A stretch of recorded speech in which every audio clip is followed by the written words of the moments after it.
Israel's been at war for over a year now, and so much has changed. Here's all of the major events that have happened over the last year, as well as the major implications for Israel and the Middle East moving forward. The fifth one is not one you've probably heard in the international media, but it might be the most significant for Israel from a biblical perspective. On October 7, 2023, under the cover of some 3,000 rockets, Hamas launched their heinous attack on Israel.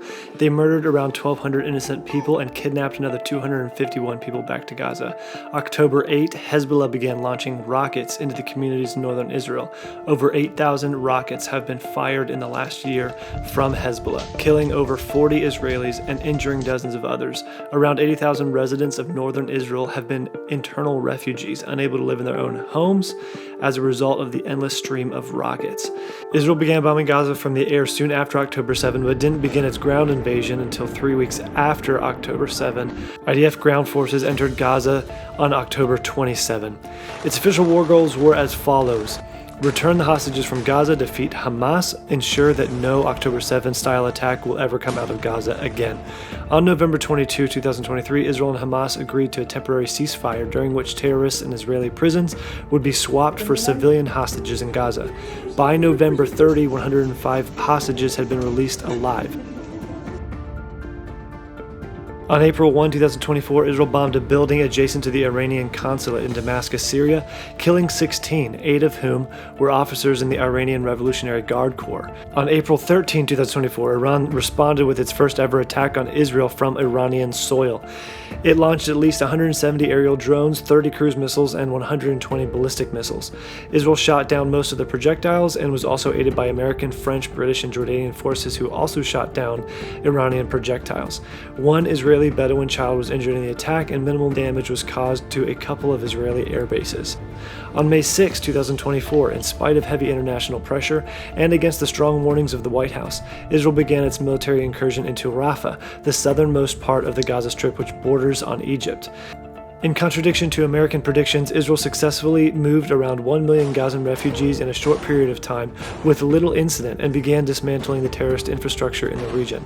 It was discovered that hundreds of tunnels went under the Egyptian border fence into Gaza, some large enough to drive vehicles through. This was the main way Hamas terrorists received money and weapons. Cutting off these supplies was a major shift for the war in Gaza.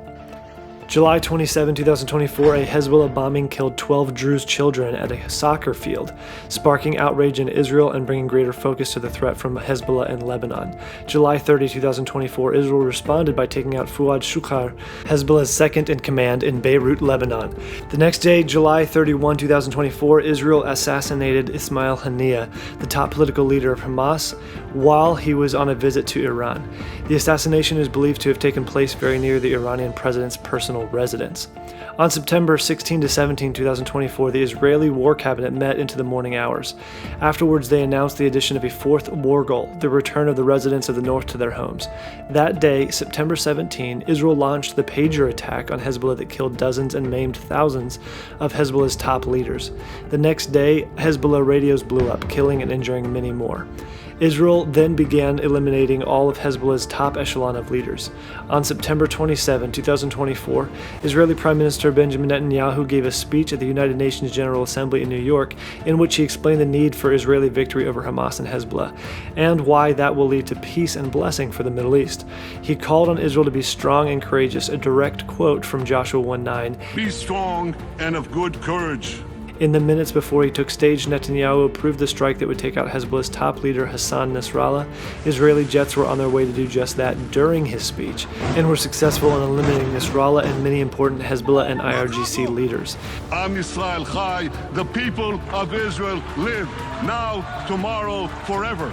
Since that time, Israel has continued taking out key Hezbollah leadership, including Nasrallah's successor, as well as their weapons depots and financial resources. On September 30, 2024, Israel began its ground invasion of southern Lebanon with the goal of pushing Hezbollah's forces away from Israel's border and restoring security to Israel's northern communities. October 1, 2024, Iran launched around 200 ballistic missiles at Israel, 181 of which crossed into Israeli territory. Reports said that around 75% were intercepted, but another 25% landed in Israel. Some damage was done to several Air Force bases, and other missiles landed in civilian areas. This one landed on a civilian roof and failed to explode. Others exploded, but miraculously, no Israelis were killed.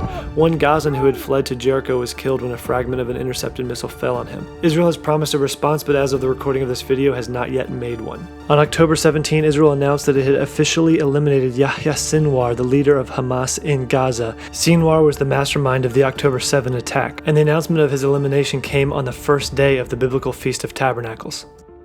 That's what happened. Here's what it means. Here's my top 5 list of seismic shifts happening in Israel and the Middle East right now. First up, American-Israeli relations are at an all-time low. America actually shipped Israel's military supplies that they had stockpiled in Israel for Israel as part of an agreement with Israel. They shipped those supplies to Ukraine. And throughout the last year, they've put tremendous pressure on Israel in a way that actually benefits Iran and its regional proxies. Many Israelis no longer trust American support. Here's 2 big ways that's going to impact Israel moving forward. Number 1, Israel's going to be producing much more of its own military equipment moving forward so that they're not relying on an outside entity to do that for them. And number 2, Israel's going to be looking to strategic alliances, possibly with India, possibly with Argentina, other countries like that, in order to kind of fill in the gap of a strategic alliance that is opened up in the Israeli-American relationship right now. Okay, a second major geopolitical shift happening in the Middle East right now is that Iran's power in the region is diminishing. Its strongest proxy force in the region is Hezbollah, and Hezbollah has been decimated by Israel in just a matter of weeks. This is a game changer for not only Israel, but for the whole Middle East, since Iran is the primary sponsor of radicalism and of wars in the Middle East. If Iran loses a significant amount of its regional influence, that could result in one of 2 things. On one hand, maybe another regional actor steps in to kind of pick up the regional mantle of jihadism. On the other hand, maybe it's able to open up a time of peace in the Middle East where Israel and its Arab neighbors are able to establish peace treaties, economic relationships that end up being prosperous and mutually beneficial for everyone in the region. Here is number 3. The 2-state solution is on life support. Most international politicians have yet to understand that the 2-state solution is practically dead. But if you ask Israelis after October 7, there is massive amounts of agreement actually across the whole political spectrum. Both the left and the right are in agreement that there's really no chance a 2-state solution could work. 8 out of 10 Israelis, or 80% of Israelis, say that there's no way a 2-state solution could work. The feeling in Israel is that we have been there and done that. We gave Gaza to the Arabs for an Arab-only Palestinian state, and in return they gave us October 7. In the Arab areas of Judea and Samaria, the feeling is actually similar, but on the opposite side of the spectrum.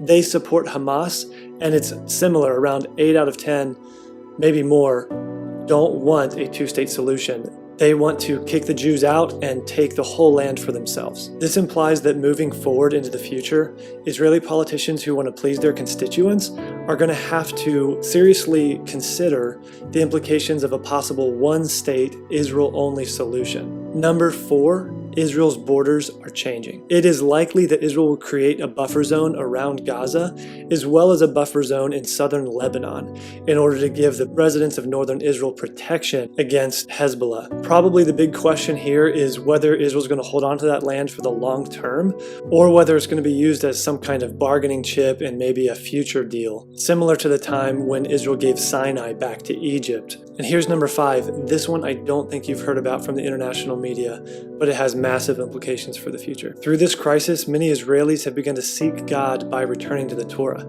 Torah is the first 5 books of the Bible, the books of Moses. It also could be translated as the law, or God's guidance, or God's teaching. Soldiers rise early to pray and invite God to be with them in battle. Survivors of the Nova massacre are keeping Shabbat. Stories of miraculous answers to prayer circulate, and Israeli media is often saying that we are living in biblical times. Even Israel's Prime Minister Benjamin Netanyahu invoked God's name and quoted from the scriptures when he spoke at the United Nations General Assembly in New York. כי אדוני אלוהיך This spiritual renewal that's happening in Israel right now is going to have massive implications for the people of Israel, both culturally and even politically, I think for generations to come. By the way, the Torah is so foundational for Israel's relationship with God, and not only that, it's the foundation that the entire Bible was built on. Though that's the case, tragically, most Christians have never studied and mostly misunderstand the Torah. I've been in that boat for most of my life, and that's why I'm going to be joining an online Torah study community called the Daily Bread Torah Class. My friends Lars and John Anderson are launching this class after they've taken decades to study the Torah together. They didn't ask me to say this, and I'm not being paid anything to say this. I just wanted to extend the invitation to you. I'd love to chat with you in the student forum and study Torah together. So if that's something you'd like to do, click the link in the description and sign up for the Daily Bread Torah class. You can sign up any time of the year, but the best time, probably the most ideal time, would be to sign up right now, because the yearly reading cycle beginning in Genesis 1 actually starts October 24. Those are my top 5 massive geopolitical shifts that are happening in Israel right now, and I'd like to hear your thoughts. Was this list complete? Should there have been something more added to it? What do you think about it all? Put your thoughts in the comments below. I'd love to hear them. By the way, there's still over 100 hostages being held captive in Gaza. Israel's been fighting on 7 different fronts. This war still has a long ways to go, and it needs a lot of prayer. So please be praying. Thank you so much for taking the time to pray. And if you want to understand the spiritual root of this conflict, you're going to want to understand the Temple Mount in Jerusalem, both historically and biblically. If you want to learn more about that, here's a video you can check out. And here's a scripture that I think is relevant to what's happening in Israel during this time.